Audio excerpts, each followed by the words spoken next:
This is Real Estate Breakdown with your three hosts, Kyle the Rebel Closer. You got your boy C to the Los, Carlos here. Los, You know, Los, and you got the one and only radical, Jamar. Radical Jamar and the Los. Yeah, we appreciate everyone for tuning in. This is the normal show, but what we do here on this show, we really want to educate everyone and help everyone be a better all-around closer on the telephone. So what we do is we take our calls and different people in the industry calls, and we really break it down. We fine-tune to see what's working and what's not working in our point of views and how we are just to become better closers. and I think the beauty about this, what we doing, man, is definitely, we got three different brains here, three different perspectives. You gonna see us agree on things, us disagree on things, and us point out like what we think is good and what we think, I guess, is bad. From three different perspectives. And especially for those who are making calls or trying to get in the game to make calls, you now can take these three different perspectives and like learn from it. So it's multiple ways of looking at a call. So I'm super, super happy y'all on here. Let's make this thing pop, man. Some dope stuff. Yeah, man. Excited, man. We got my boy Kyle call. He's gonna throw some flavor on his call. We're gonna break it down, analyze it, see what he did, the bunch of shit that he did good. We're gonna point out some things. Maybe we can question him on and see why he took that route, that approach. We all about not necessarily what to say to a seller, but what effects does it have on a seller what you say, because that's really what all that matters. It doesn't matter the gift, the gap, the line, or whatever. It's just the effect that it has on a seller. So we're gonna see what kind of effect Kyle put on this seller.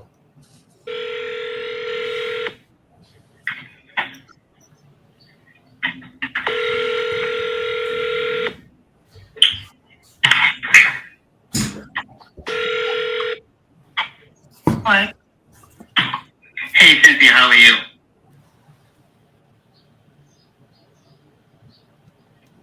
Oh, Cynthia, I'm calling you about that property on Atlantic, 1730. Pause. So what was that long pause there? Was that the phone messing up, or was that? That was her. Ooh, When I called, yeah. he hit you with a move, man. Now, on this call, this was a follow-up call. One of my phone techs talked to her, got this lead. She passed this lead to us. I got some brief notes on the call. She told me she was a little hostile. So me thinking when I talked to her and I said hello and she was silent, that was just her I guess being silent. I don't know what she was thinking.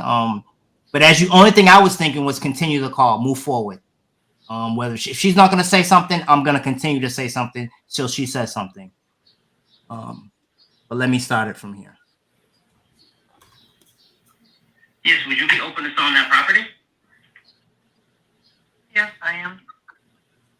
Okay, awesome, man. Do you have 5 to 7 minutes just so I can go over some general questions about it? Okay. All right, so why don't you tell me about the property and what you have going on with it? I mean, I really resent this. You call me and then you don't do your research first. All right, pause. Structures on. So from the beginning of the call, right? And this is something I've been doing on my calls. I found like works effective on my calls, right? So you jump on the phone and you say hello, right? And she pauses and you jump right back in. She don't pause. She just don't even speak. She don't even speak. Yeah. And I guess in that moment, Kyle, like what made you feel as if you had to Like, why not just pause and let her respond? Because I knew she was being aggressive, that can either go positive or negative. What do you mean by So both? I want to get a reaction out of her. When I make phone calls with homeowners, I need some type of reaction out of you. I'd rather you give me negative feedback than no feedback at all. Why is So that? I was trying to get a reaction out of her. Now, thinking about the call and me knowing what I was going into, I could have nurtured her a little bit more into the call, especially when she was quiet. I could have mentioned, I could have asked about her day. I could have said a lot of different things besides jumping right into the call, jumping right into it. Tell me a little bit about the property. That's my line. That's what I say for everyone. I could have nurtured it up a lot, I think, instead of jumping right into it, because you hear her response, which she gave me back, pushback. So I kind of hear it like the the game that most people play, the silence game, when it comes to like negotiating, who says the number first and stuff like that. I heard that game there, right? Yeah. And I was like, damn, my guy done lost the game. So that's the piece with the intro. I'll let you go, Jamar, because I didn't waste any time. I was just Hey going. man, you didn't want to play at all, man. You ain't want to warm the. I didn't want to. I'm not here. I'm here to move it forward. Now, listen. I play that game too. When we're talking about numbers, I'll mute the phone and we'll be there all day. So sometimes I'll play the game, sometimes I won't. It's way too early in the phone call to be playing those type of games. Because I look at it like this. I'm the prize, right? So I don't even know if my time's even worth playing these games yet. You know what I mean? I asked that's the first 2 minutes of the phone call. You know what I mean? And she was quick, silent treatment. Okay. So I agree with you on that at the beginning. Because you didn't set anything up, I would have kept it moving too. So you didn't, though you asked the question, how are you doing? But that's not a setup for anything. So because she paused, I would have kind of moved on. I go, okay, and kept moving the same way you did. Now, she gave you a little pushback on when you asked her, tell me a little bit about the house and what you got going on with it. Why do you think just because she's an aggravated person, or just because she's some people say red person or a type D or whatever? Do you think that's the reason why she gave you the pushback? Oh, she's definitely aggravated. Definitely aggravated. But I could have set that up better though. Okay. So that's definitely something that I have worked on. Like I said, this is an old call, not to make excuses, but I've worked on that to where I changed my tone and I changed things I do so I don't run into people like this. So that was definitely a mistake on my part. I could have did better instead of jumping right in, because she's already given me hostile problems, I can say, just by her being quiet and me moving forward. So I definitely should have went about that totally different, which I do. So speaking on that, what would you have done different to maybe, you said you used the word nurture. Well, if I probably would have right away when I talk to someone, I let them know before I talk to them, hey, you know what? I pulled your property up online. I just need a few more I just have a few more questions about the condition of the property. Then I'll go into what I'm saying. So that way they can't think I'm unprepared. Okay. And for her, she's looking at it as I'm unprepared. I'm making phone calls. I'm probably going to ask her a lot of questions. Another thing is this property was listed for like 3 years and it didn't sell. So she's been through this song and dance 1,000 times with 1,000 different people. So I understand why she's frustrated, but I'm trying to go somewhere, right? And I'm trying to see if me and you are the right fit. Cal, you're giving too much candy right now. Let's run through the call and see. And it gets better. It gets better. Not run through the call. I guess. I want to listen to it. I guess. I don't even know if I'm saying the word right. Let's go. Without no history of it. Property. One of them is a single-family bungalow. One's a triplex, and one is a two-story that used to be a duplex. It's not habitable. The single-family bungalow is a 2-1. It's occupied. The triplex are 3-1-1, all occupied. I will not have it vacated to close. The price is $510. 5% earnest money, a guard contract, no closing costs, no commission. I'm sorry, Faith. Okay. Now, She got a lot of stipulations. she get a lot of stipulations. And now I understand why your property's been listed for 3 years. Because she has a lot of stipulations. Now, for she gave a lot of information. Wait. So, do you think she's had those stipulations for 3 years, or you think the stipulations came about throughout the years? I think they came out throughout the years, but she's making it more difficult for herself to sell her property. Mm-hmm. Because those stipulations are not realistic stipulations. A lot of them are, some of them ain't. Now, the price, you heard what she said, what she wanted for price. So in my head, I'm thinking her price is way over where we need to be. And I don't even really break down houses or anything like that, but I have an idea because when I call her, I at least look on Zillow. I at least have the property pulled up so I can look at certain things. So right away, I was thinking, whoa, she's $150,000 over where we need to be. Mm-hmm. And this is just what I'm thinking in my head. Second thing in my head, at that time, I didn't know what a guard contract was. Right. For anyone who doesn't know what a guard contract is, that's the Georgia's Atlanta contracts. Yeah, realtor contract. Not the contract. Georgia National Association. National Association of Realtors. Yeah. Contract. GAR. Now at that time I didn't know what that was. Now I'm gonna try. Now you're gonna hear what I do because I don't know what it was. This was my way of trying to get more information on what she's asking. Run it back a little bit. She says something that I think could have that was an opening or a door for you. It's not habitable. The single-family bungalow is a 2-1. It's occupied. Did she say it's not inhabitable? The triplex are It's occupied. 3-1-1, Okay. all occupied.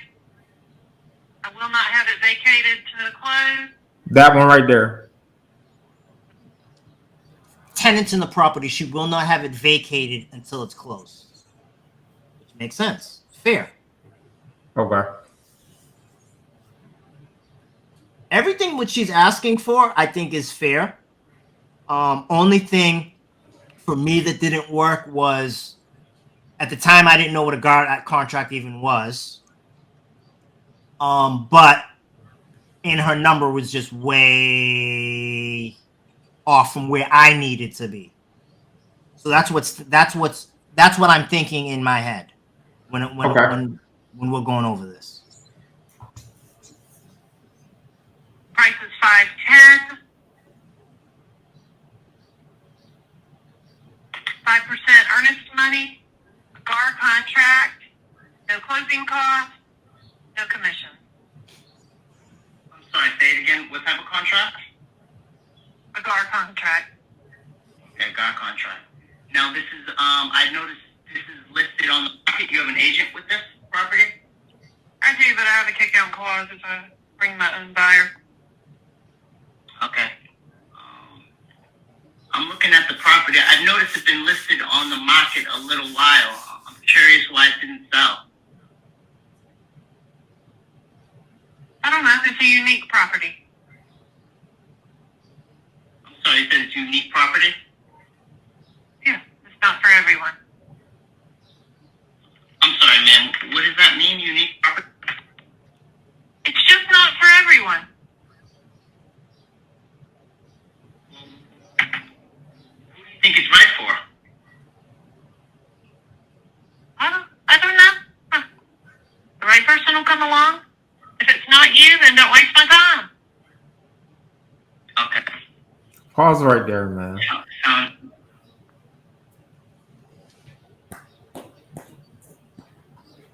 It's a unique property.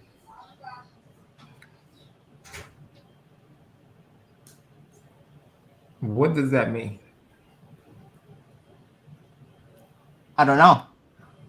So, I'm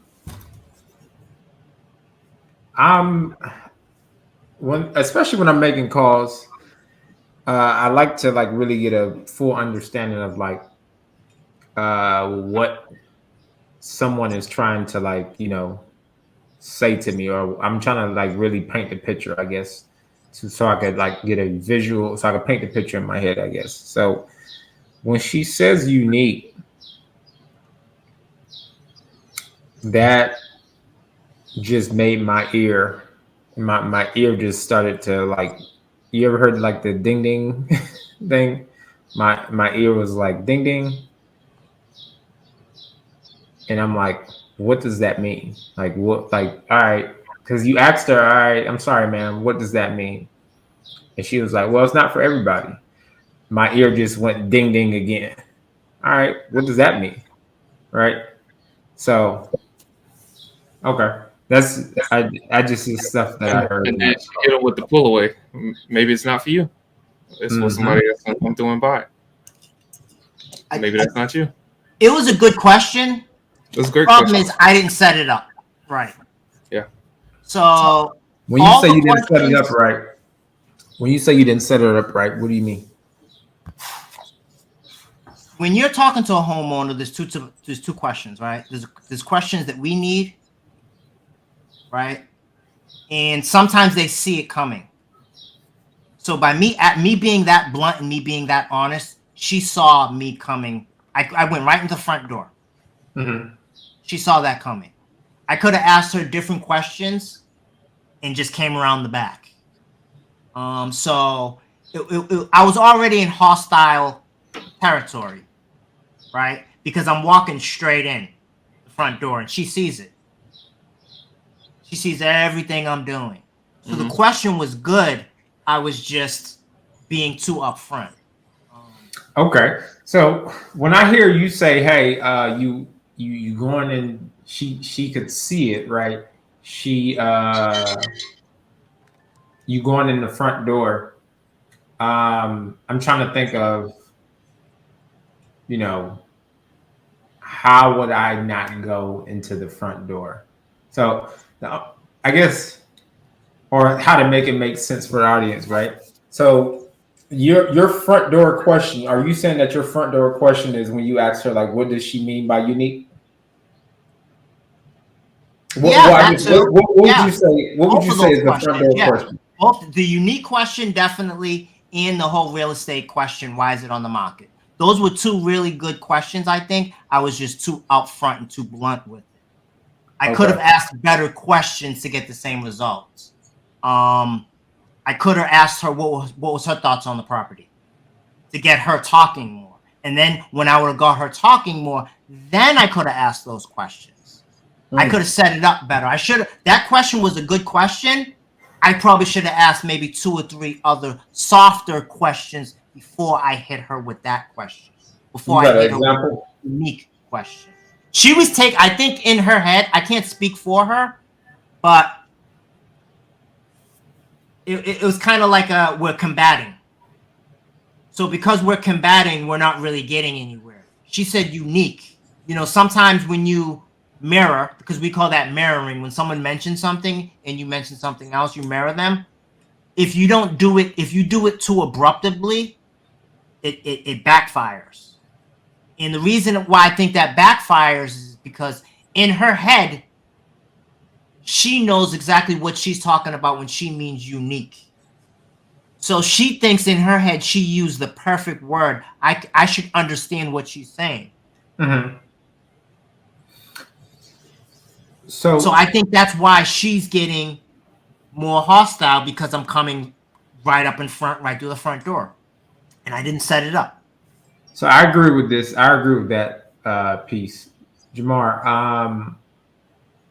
I'm not sure if you agree with it. I think he did go through the front door, or the question was just too direct, and him and the seller don't have any rapport going on right then and there yet. Mhm. If you were trying to, I guess, to go through the side back door or the attic window or whatever the case may be, like, what is? I mean, can you think of an example of a question that you would ask? When she said is a unique property, I would have done the same thing Kyle did. When you say unique, what do you mean? Mm-hmm. Or maybe here's a back doorway. Oh, great. Tell me about it, man. Tell me what's unique about it. Mm. It's the same question you're trying to ask. You just went through the back door. All good questions. You know what? Looks like a great property. I mean, what do you like about the property? What did you like about the property when you purchased the property? No, I use the words back. Great, awesome. What's unique about it? Great. Mirror them. Use their words back. Don't create new words. Use their words back. What's unique about it? I don't need her to talk about something else. I need her to talk about unique. Well, What's great unique? is kind of a softening, Hmm? just like you said. You know, Oh, yeah, great. you soften that up a little bit before you just went in. Hmm. I don't argue back against their information. Whatever they present, I don't argue. Oh, great, awesome. What's unique about it? I need her to explain. Go ahead. You said what? I need her to explain unique, but I can't say explain unique. And in a way, that's what you try to get her to do. You went to her and go explain unique to me. Mm-hmm. But 'Cause yeah, it to was me, just. it looks like a regular triplex. Mm-hmm. That's what I'm saying. I'm saying a regular triplex with tenants inside the property. You're cash flowing on the property, and you've been trying to sell it for 3 years. Mm-hmm. Why is it? So this is what's going on in my head. Why is it taking her 3 years to sell this property? Mm-hmm. And she's saying the reason why is because it's unique. Because it's So, unique. what does unique mean? I don't let her get away with unique. You did the right thing. You asked the right question. It's like you shooting a gun. If you point a gun at somebody's face, you giving them the time to move out of the way. But if you turn to the side and you face someone else and you put the gun under your shoulder and point it at them, they never see it. So what you did, you pointed it right in her face, gave her time to move out of the way. Mm-hmm. So it was a great question. It wasn't a bad question. It wasn't bad. It's the right question to ask. It's just sometimes it's not. It's the effect that, and what we started off with is the effect of what questions that you ask. It's not whether they're right or wrong. It's the effect. What effect will it have on the seller? And for that question, sometimes that question can land with some sellers, and you can get away with it. And for this seller, it didn't land. And Great question. I think, and I do agree. It is a great question. I do think you possibly could have went backdoor a little bit. I also think, man, the question probably would have landed a little better if you change your tone. Yeah, that's another thing too. Because you got that your tone when you asked the question was just so strong, and it just was like here. It wasn't like you didn't soften it up with the tone, but you keep it going. Fair. Are you negotiable with that 550?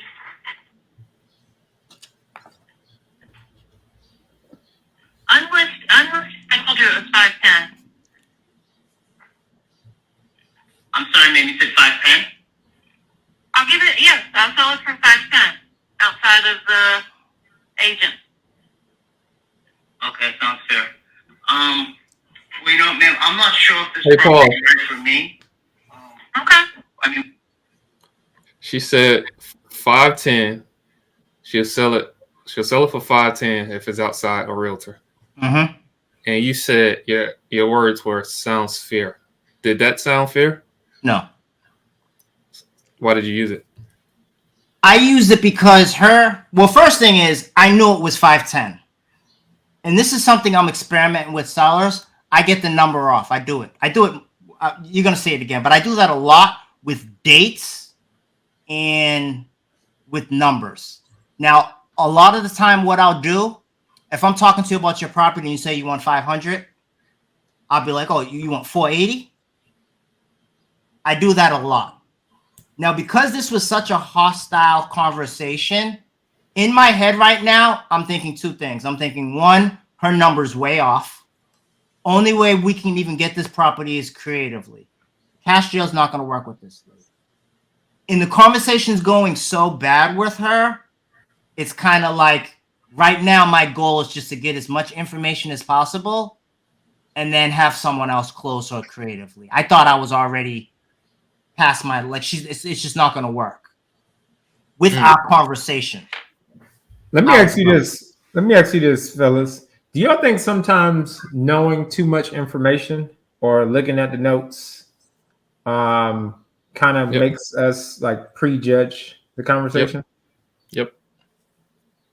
I think it does, but Yep. I think it's important though. I definitely think it does, but I think that's where you work on yourself. That's where you break down your calls. That's where you do what you do. Because if I didn't even know what the numbers were, my conversation would have been the same. Regardless. And to the point where I think if I didn't know that we needed to get this house at 4 something, I probably would have wasted a lot of more time on this actual call. That makes sense. But that's just my point of view. But I always look at the notes and gather as much information as possible before I go into the match. Just like if it's a boxing fight. If you're a boxer, you watch clips of the person that you're fighting in the following week. If you're a football team, you're playing your opponent. You watch film. So I think when you're going into something, information can only help you. Can it hurt you sometimes? Yes, because you can assume things. Naturally, your brain's going to assume some things. That's just human nature, no matter what you do.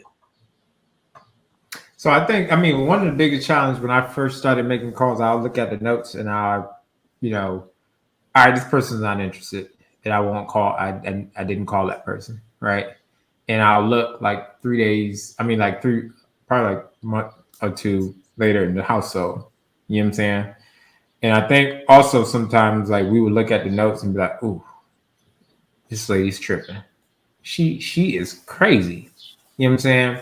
And we go into the call with like this like preconceived notion of like, this lady's just tripping. But because I have to make the call, I'm just gonna go in there and just like make the call. You know what I'm saying? And it's already in our mind like, all right, it's nothing I can do to make this thing work. You know what I'm saying? So that's why sometimes I go in, like VA will send me a lead or whatever the case may be. I'll look at it real quick and like going down into motivation, all that stuff. Because I have a love-hate. I think your VAs, when they give you information, they're giving you information on that first-hand level. But I think it's like really our job as, salespersons, the professionals, the acquisitions person to really dig in to each of those, like the motivation and all that stuff. So, yeah, man, interesting. But you keep going. Lamar, do you look at your notes or do you just go into the call? What's your process? Necessarily, I glimpse at the notes, but I don't let the notes deter me for my objection at hand.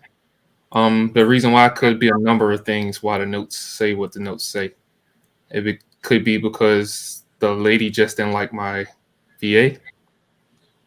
It could be a bad day. It could be wrong timing.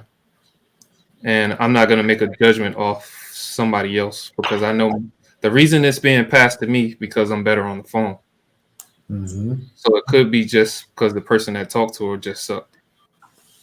In this situation, it may not been that, but in every situation, I can't assume that for every situation. So I can only do my job. The only thing I can control is going on the call and doing what I'm supposed to do, which is gathering information, find out if I can make the puzzles fit. And once I find out I can't make the puzzles fit, then I get off the phone. Makes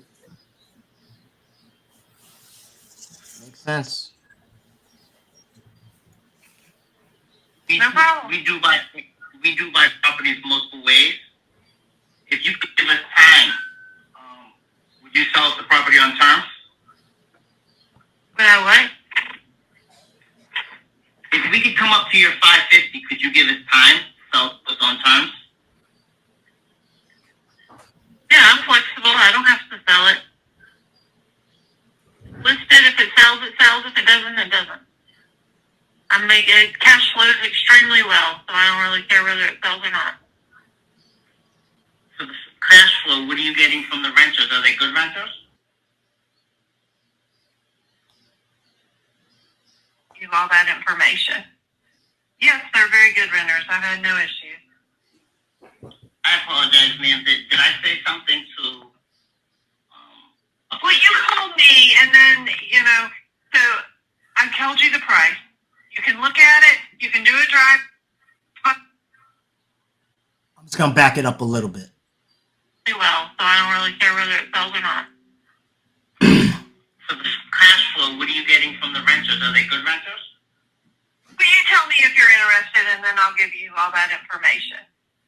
Yes, they're very good renters. I've had no issues. I apologize, ma'am. Did I say something to? Well, you called me, and then, so I told you the price. You can look at it. You can do a drive-by. You're not stuck to my tenants, and then you can call me back if you're interested. I mean, it's just, you call, and then you know nothing about what you're calling about. You should educate yourself before you call me. You shouldn't be asking me questions that a simple online search can answer. You need to go to the tax records and find out your information. My question to her was, and she didn't understand my question, what are you collecting a month for your tenants? What are you cash flowing on the property? And then I think I asked, because I asked her, how are the tenants too? She got confused. So that's a mistake on my part. But my question was, what are you collecting? What are you cash flowing on this property? Which a quick online search can't give you. Only way I can find out how much you're making for this property is by asking. I don't necessarily agree with the part of she don't understand. She didn't understand that question. Yeah. Can I say something real fast? Go ahead. I think the reason she's saying that to you, Kyle, is she has it listed on the market. She's saying you didn't read the research that was listed on the market. You didn't do any homework. No, I know what you're saying, but I did though. She would have said saying. you would have got those answers if you just read. It's not online. That's not online. What she's making monthly is not. It's not online. You can't find that online. I looked it up on Zillow. I had all the information there. Only way I can find out what she's getting monthly for the cash flow is by asking her. So that's why I said I don't think she understood that. I think she was thinking I was asking her about the tenants, which I was. It was two questions in one. And I think that's why I made that mistake. I should have asked her, what are you cash flowing on the property? Because if we're dealing with multifamily properties, that's a very important property. Because on multifamily property, most times you sell it on the cash flow, on what you're making on it. That's a big part of that, especially a triplex. I think that's very important. So maybe she might have understood me. I'm giving her the benefit of the doubt that she didn't. Run it back a little bit more. Run it back to that part. I just want to hear it again.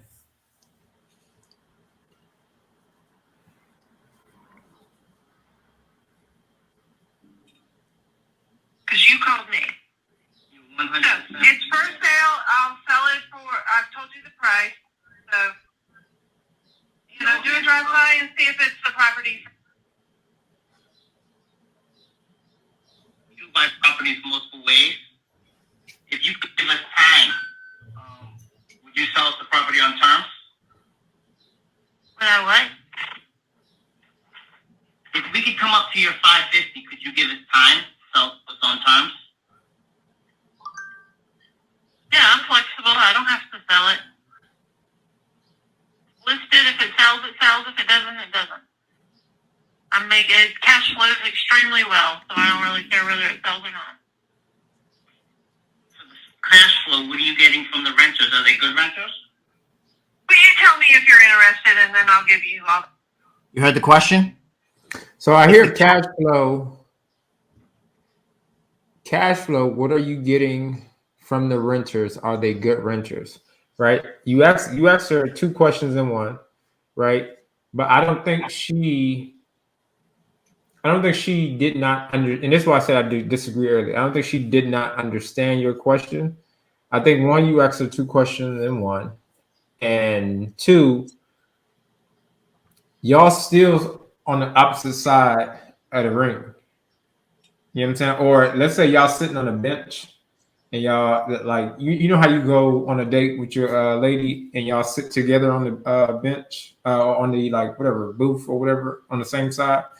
You sitting on one side, she's sitting on the other side, right? And I don't think you ever built the rapport to transition over there or disarmed her. So the question to me was not, and I disagree. I'm gonna say I disagree with that when you say at that point it's too late, because like, you know, in every phase of the compartment, the thing that we always carrying is the building rapport. You always are building rapport in every phase of the compartment. You can't, at least let me say this, you can build rapport in every phase of the compartment. So that's why I say I would disagree. But for me, like, I would rather get as much information and have him go at it a different way, because the good thing about it is we can buy the properties on the price. You had this property for 3 years. You don't care if you sell it. I don't care if you sell it either. I'm gonna buy somebody's property, right? So I'm looking at it as you need my help. If you're giving me this much problems this soon, imagine when it's under contract and I gotta come see it. Imagine if I want to wholesale, I got buyers. Imagine other things, problems that this lady can cause. So this is the beauty about, this is why I love these call breakdowns, right? This is because it's three different perspectives, right? I feel as if you're making a judgment before you even have a deal yet. I feel as if you're prejudging what can happen without even understanding where she's coming from. See, but this is how I look at it. I don't care. Okay. I'm buying your property, right? And if it's going to be a headache, I don't want to deal with it. And that's fair. So for me, I'm getting as much information as possible. Give it to Jamar. Let him talk to it. Maybe it'll have a better turnout. But for let me ask you this. I don't want to deal with it. I'd rather just get the information, have someone else deal with it. If it works, if it works. If it don't, it don't. That's my thought process. I don't want to buy everybody's house. Let me ask you this, right?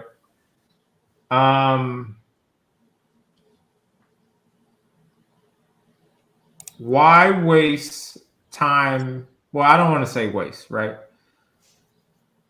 Why use Jamar's time and energy when you can close it yourself?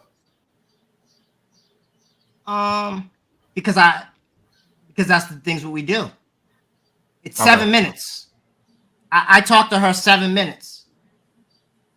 Now the information that I gave him, he went in there because it's a different conversation because he has all the pieces to the puzzle. Now it's just about if he wants to put it together because he has all the pieces to the puzzle. Okay. But me dealing with her, my thought is this would be a problem. I've been in this business long enough to where this is going to be a problem. Me calling her and say, hey, I gotta come by and I gotta look at the property. Can I look at the property? Oh, my tenants do this, my tenants do that. Maybe she'd be cool, maybe she wouldn't. But she's having a lot of stipulations and she's been aggressive the whole time. Now, I'm not gonna just get off the phone. I could have just got off the phone with her, not dealt with her at all. Mm-hmm. But because the depending on her answers on how she gives them back, it could be a deal. So I don't want to just bail out. I'm not going to just bail out. Even if I'm having a horrible conversation, I'm never going to bail out. I'm always going to continue to ask more questions because she could give me something that we could use. Okay. You got some what's your thoughts, Jamar? My thoughts are, I agree with both of you on it. I think the lady understood terms. I think the lady has information posted online, which is why she's telling you you didn't do your research. 90% of the time when they say that, especially I think she has more properties than that because she has a triplex that she's telling you that she's getting great cash flow from. I would have probed and see how much real estate she got when she told me that. Also, it's a triplex with a bungalow or something like that. She said at the beginning on it. So because she's getting rental income, hence the reason why she says she don't care whether it's sell or not, because she's getting paid off this, or one way or another, she's getting money off of it. So I think she's savvy enough to understand terms, and it's just my assumption. That's the way I feel based off hearing the conversation. She understands terms. Could you ask some better questions? Yeah. Could you not move so fast? Yeah. But I agree with you to extent of not wasting time. 7 to 10 minutes is what I do too. If I feel I don't have enough, then that's just it. I'm moving to the next person. I can agree with you on it's taking you too long to try to build rapport with her. That's just because she's tough right now. And 7 minutes in, 8 minutes in, if I ain't got the rapport built, then I'm. People would say bailing out or giving up. I would bail out and give up and just move on to the next person. Because now it's taking too long just to build that rapport. So I agree with both of you. Yeah. It's one last thing. I'll just leave it at this. I don't like everyone I do business with. So I don't necessarily have to like her to do business with her. So for me, just working to be a better closer, better be a better communicator. At that point, in my head, I'm just like, this lady's, now I see why you had this property for 3 years. I'm kind of prejudging her. I can definitely say that. She's being so hostile. She had it for 3 years. You're giving me a laundry list. I see why this property isn't selling. I see. So, I probably definitely could have nurtured it a lot better, been a lot more nurturer. But inside of me, deep down subconsciously, I'm like, yeah, you ain't getting no 510. Yeah. You know what I mean? So I am definitely prejudging her. And also, we looking at this from the driver's seat. We wasn't on the call. We know it's difficult when you live on the call. You have to do what you're familiar with, just like when you're driving. You don't think when you're driving. You just drive. When you get good enough, you just do it automatically. And you go for what you know. On the call, a lot of times, that's the way it is. That's why it's important to practice and practice and practice. That way you build up the muscle memory. When you're on the call, you do exactly you try to do as much as what you practice. But remember, we're in the passenger seat right now. We're listening to the call and we're able to break it down and dissect and say, this is what we would have done when we probably might have done a lot of the same things Kyle done on the call, just because we're in the driver's seat. It's things that we can't see from the driver's seat because we got to focus on so much. When you're in the passenger seat, you ain't worried about anything. So you can see that deer that's on the side of the road. You can see that sign up the road. But the driver's focusing on what's in front of him, this car that's swerving all over the road, what's behind him. He don't have time to look on the side of the road to see that animal or that bird that just flew up in the air. So that's how we're looking at it right now. This is after effect. We get to hear what happened, what may happen. We get to pause and we get to analyze. We get to think of what we might have done and what we might have said. So let's be open to that too. He's live on the call. It's live. And he has to respond right away. Whatever she says, he has to respond right away. for sure. That information. Yes, they're very good renters. I've had no issues.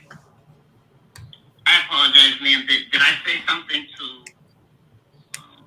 Well, you called me, and then, so I told you the price. You can look at it. You can do a drive-by. You're not stuck to my tenants, and then you can call me back if you're interested. I mean, it's just, you call, and then you know nothing about what you're calling about. You should educate yourself before you call me. You shouldn't be asking me questions that a simple online search can answer. You need to go to the tax records and find out your information. Because you called me.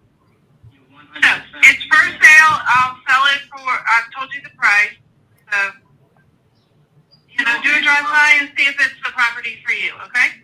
I am looking online. I'm looking at the property right now, so you are right. Okay, great. I just want to make sure the information is correct. I make a lot of phone calls, and sometimes the information online isn't actually correct. So I just want to make sure if I'm giving you an offer, it's a correct offer. I don't want to look online and the information is wrong. And then I call you, and then you're like,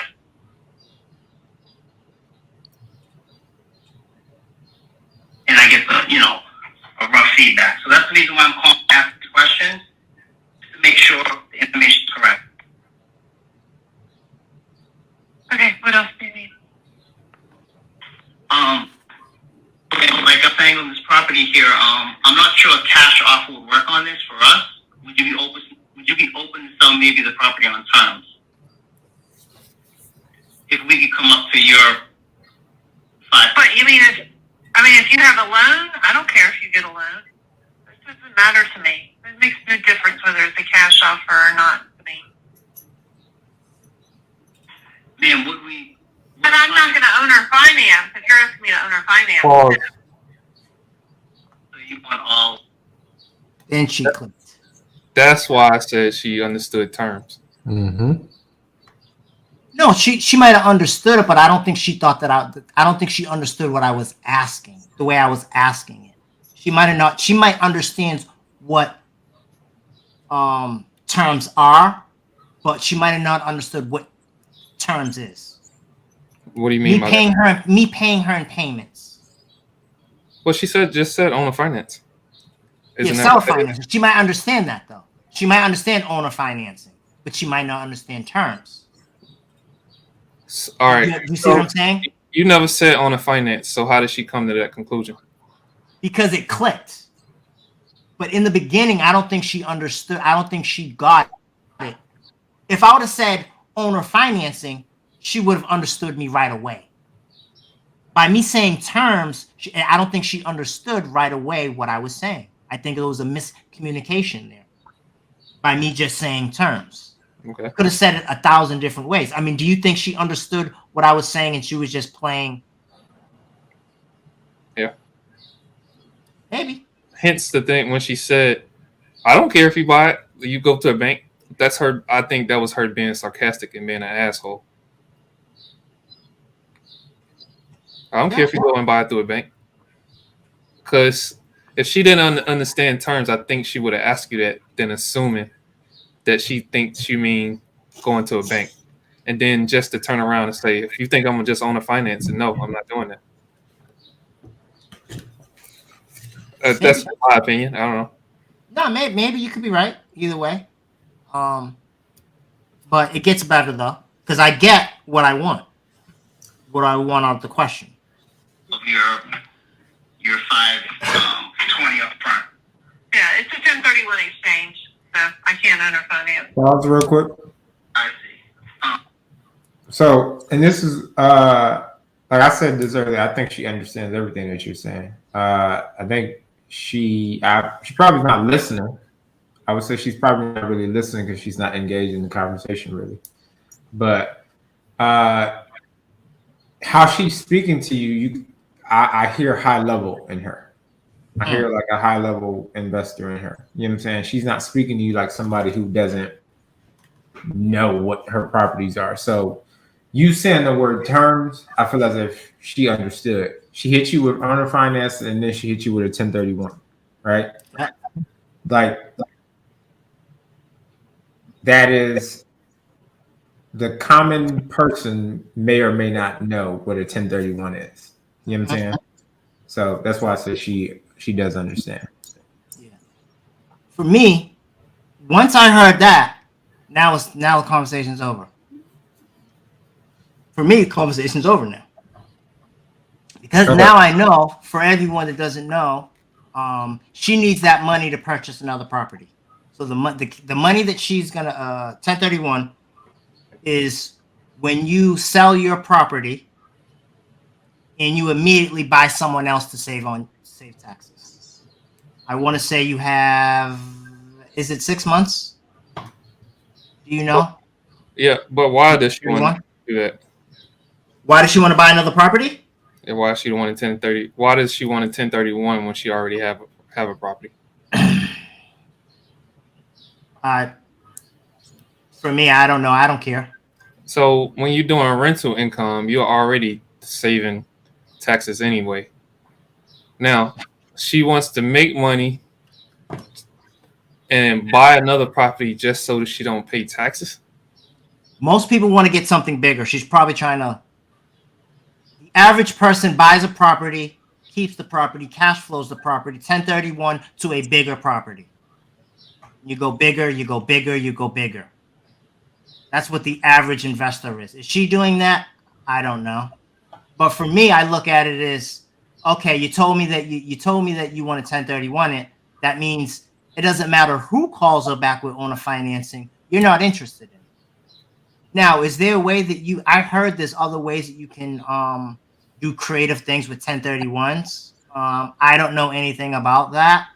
But for me, when I heard that, that's why I was like, okay, this call's not even going to work even if Jamar calls her.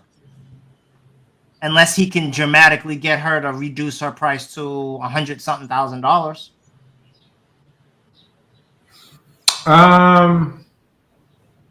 As a passenger, not in the driver's seat, I feel as if the only reason why it may or may not work is because we don't know why she wants to do it. Why she doesn't want to what? Why she wants to even do the 1031. I know we hear her say, hey, yeah, I want to do 1031. All right, why? Like, what about these? Because this is what I'm kind of hearing. These are the questions that I'm asking myself. I hear what you're saying as far as, hey, she probably want to go bigger or go into another like type of property or whatever the case may be, but that may not necessarily be true. I know somebody that has done a 1031. They just wanted a 1031 to another multifamily, the same size. It's just in a different area. You know what I'm saying? So I feel as if we don't know why. There's a reason why she wants to do it. And I feel as if we don't know that reason. So because we don't know that reason, nothing we present on the table will make sense for her. My question for you is, how can that help you buy this property, that information? It helps me, that information, because I know why. And if I have another resource or another tool to assist her in getting that goal accomplished, I could possibly bring that in, but I have to know why, or I have to know what what her process has been so far. Okay, let me ask you a better question. Hypothetical. Okay. Hypothetical. Tell me a reason how information that can get you to buy this property. Like, what could she say that could help you? Because let's just gather the information we have here, right? She's asking 150,000 something over if we were going to buy it cash, right? She says she wants to 1031 it, right? So she needs this money to buy another property. What information could help you? Could you hear, or what information could you get Her to help pain. you actually purchase this property? Her pain. Okay, So how I'm gonna does give that you. help? I'm gonna answer this question with a scenario, right? Okay, please. You ever seen somebody go to the store and say, "Hey, I'm about to buy this with this budget," and then they leave out the store with more than what they purchased? Yeah, but we're the one doing the. I get what you're trying to say, but we're the one doing the buying. So, but this is what I'm saying. So Okay. we don't know her pain, so we're stuck on. We don't know if she would not if she's going to take less than the 150 or however much. We don't know that. At least I don't know it from this call. I hear her say. I hear her say, "Hey, 110. It's all 110. right, I want 510. I want 510." Yeah, it's 510. 510. I hear her say, "I want 510." Yeah. And she just gave me mine. And I hear her, all right, I mean, if it sells, it sells. Yeah. I hear her that, but I don't know if she would take something less than 110. We don't know. Because one, there's no pain in this call, right? To even leverage to see if we could, pitch it that way. I don't hear nothing pain wise. Like I hear her just like, all right, I mean, it is what it is type stuff. That's her, and that's the what I hear from her. I don't hear her giving me like, or telling you on this call, like, all right, I want to sell this. I have it listed on the market. One, but at the same time, I don't care if it sells. If it sells, it sells. If it doesn't, it doesn't. So why did we even go to the market in the first place? I don't know that answer. That's why I'm saying I feel as if there's a lot of pain that we don't have. Yeah. That's just my take on it. No, I agree. It's funny. I didn't even ask that. Why are you selling? I didn't even get down that path. At that point, I really didn't care. But it's You said you didn't hear or you didn't care? I didn't care. I didn't care. When I think that's very important information. You got to find out why someone wants to sell, what their purpose is. For me, I didn't hear. She's a landlord. Most landlords, you don't necessarily have to have pain to sell your property.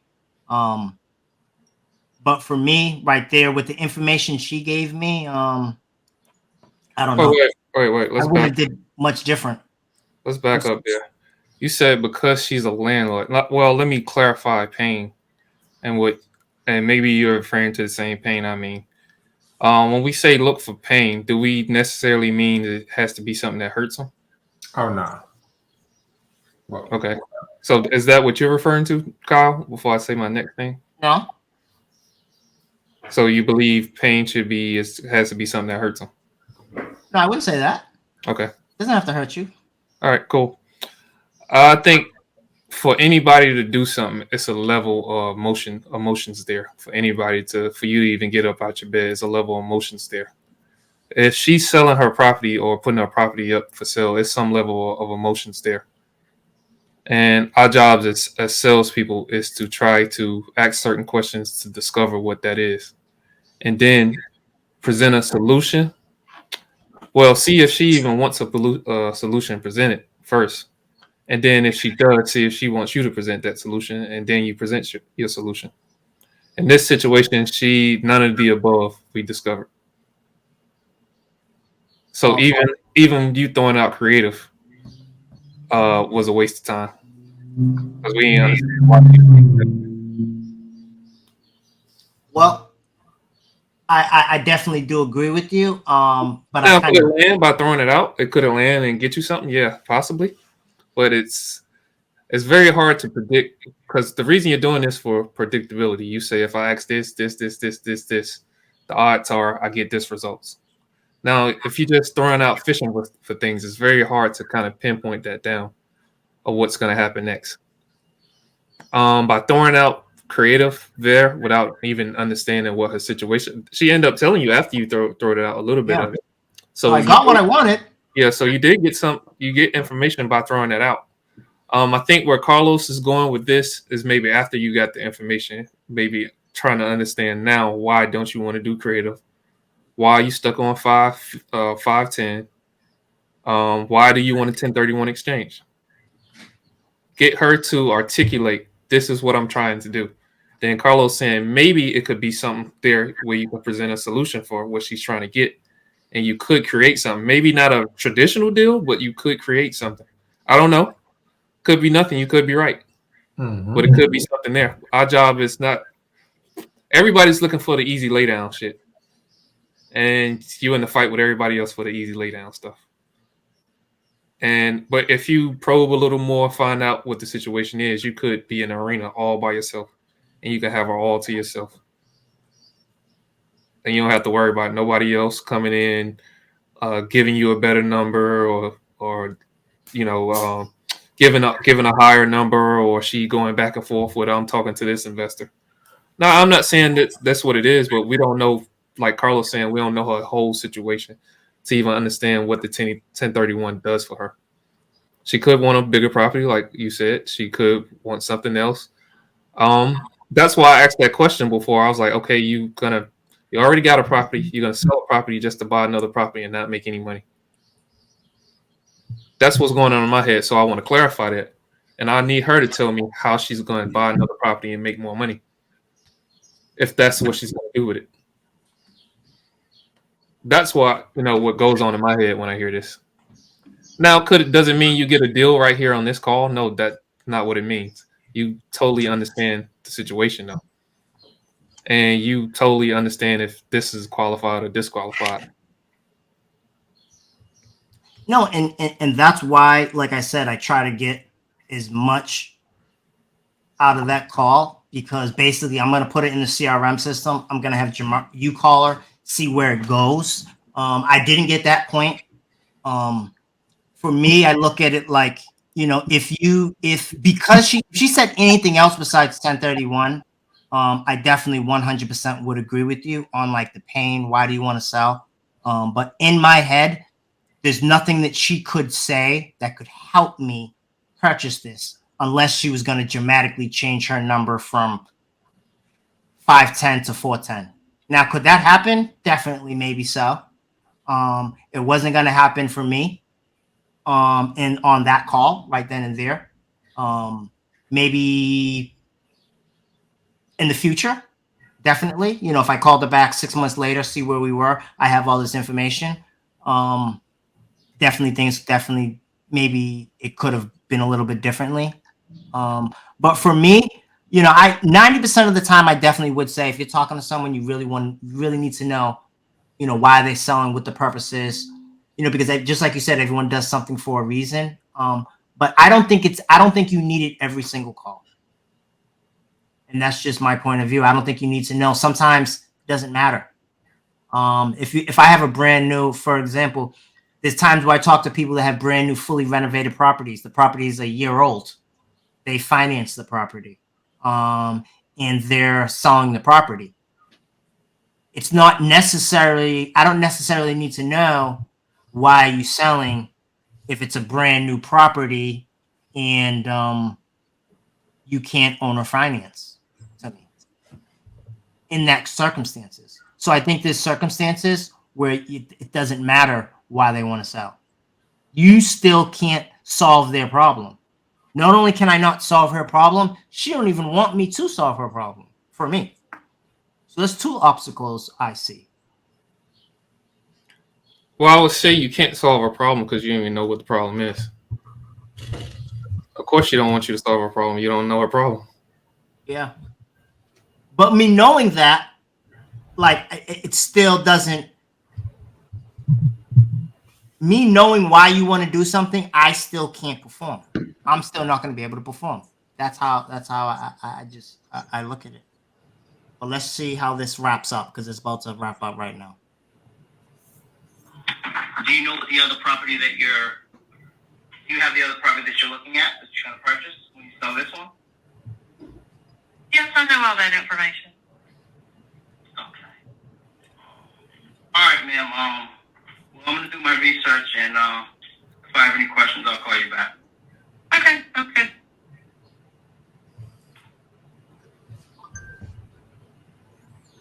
Wrap it up. Hey man, I learned a ton. I learned tons of things on that call.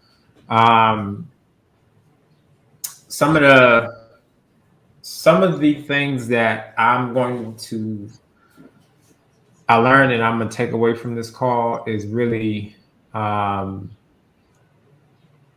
she hit you with the if it sells or sells or whatever the case may be. I definitely hearing that from another seller, like really challenge. I don't want to say challenge, really like clarifying, like what does she mean by that? Like what does that even mean, right? If it sells, it sells. Like why even bring that up at that moment, right? Because just hearing it out, I just my ear just went, like I said, ding ding ding, and I don't know if I would have heard that same thing. Well, probably now I would have heard that like in the call, but when I first started like making calls, I probably wouldn't have heard that. I probably would have just brushed past that. I definitely think also, and this is just like my from what I look at it, in my opinion, like I feel as if like she's giving you 3 doors of three closets where you can go and figure out. And when I say pain, I don't mean something that hurts. Like it could be pain or gain. I kind of describe it like that, pain or gain, right? Something that she can gain from the sale of the house, or it might just be a pain situation, right? So really just clarifying and probing, like to really ask that extra uncomfortable question to figure out, all right, why does she want a 1031? Why does she want to sell this property? Why is it even on the MLS if she doesn't care if it's sell or not, right? I just listening to this call, I feel as if those questions would have pushed the call to places that we didn't see. And I'm just curious, like I'm just taking this on my calls because I know sometimes I just like brush past or let sellers say certain things and I don't challenge them, then that's something that I'm working on. So I definitely am going to take that and apply that to my calls, man. This is a dope learning experience. Mm-hmm. Yep. Me too. I also learned you can kind of throw out something like Kyle threw out the creative pitch, and she opened up a little bit about what she needs the money for. When you're not getting something, sometimes you can throw out something like Kyle did, and you can get it moving. That was a good example of Kyle doing that, where I can see in my calls where when a person's pendulum not moving, I can maybe pitch out something, throw out something, see what they bite on, and see if I can get something to start probing and clarifying, and see if I can get down to the pain. So yeah, even on calls I may disagree or may not went the same way, I still can learn something from it. Yeah, I mean, it's really all about getting better. And only way you can get better is by recording your calls and then breaking them down after you record them to see, because you can say something and think it's really hitting, it's really landing really well. And then you can listen to the call and really listen to the feedback that you get from that call. Yep. And really say, is this really working? Did this land as good as I thought it land? And it's very difficult to, just like they say, when you're in the call, because when you're in the call, you're thinking about a million other things besides, really what's going on inside of the call. Active listening is very, very, very important, and it's very difficult to do that when you're in there. It's something that I'm working on to become a better closer. That's why I love what we're doing. I love breaking it down. I love hearing different people's opinions, so that way I know what I'm doing right, what I'm doing wrong. Mm-hmm. And my bad. Go ahead. No, go ahead. I want to say one thing before we jump off, before we finish up.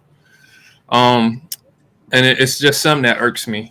about people who are so-called got kind of experts on talking on the phone and everything. They always want to give you the gift of gab or what to say. Or this is what to say to a seller. This is what to say to someone you're selling to, a buyer or whatever.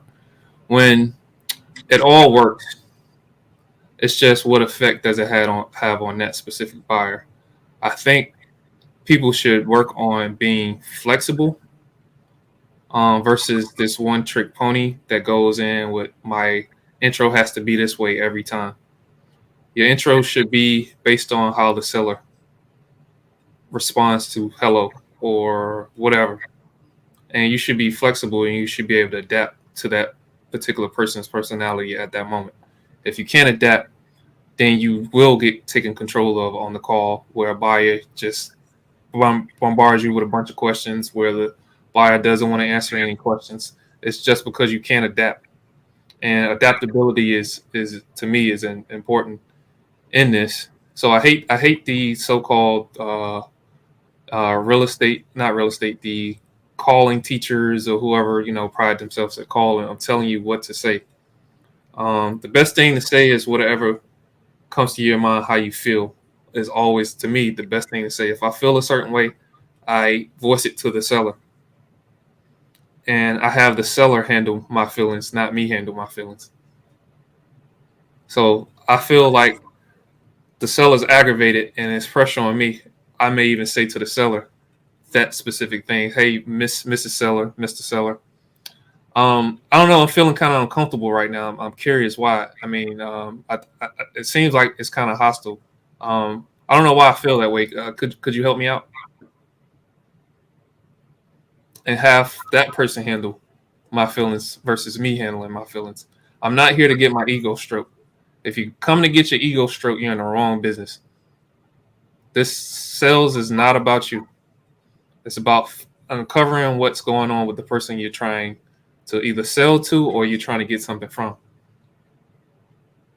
It's not about how you feel. And I hate these so-called people to tell you this is what you say every time. This is the question you ask. This is how you ask. Or we listen to a certain person and we say, I'm going to ask that question to the seller. And then you ask that question and you realize it don't land well. And that's because it ain't you. That's because every line don't always work for everybody. People aren't robots. They're people. You have to adapt to them. Not every conversation you have with your family and friends go the same way with everybody. Why a script can only get you so far. Yes. You have to take it, internalize it, and then you have to put your personality on it and your spin on it. Because depending on who you're having a conversation with, depending on how it can go. The call that you had, she was a little bit, I wouldn't even say hostile. I wouldn't even say red seller. I just think, I don't think either. that's just her. I don't really believe in too many colors and personalities. It's just that's how she was feeling when I called. Now, maybe if I called another time, maybe I would have got a different result. Maybe if I would have had a different tone or if I was more nurturing, I probably would have got a different result. And I learned that by breaking it down. And now when I'm calling or future calls, I look out for how the seller's feeling before I do anything. And I learned that from this call here. Yep.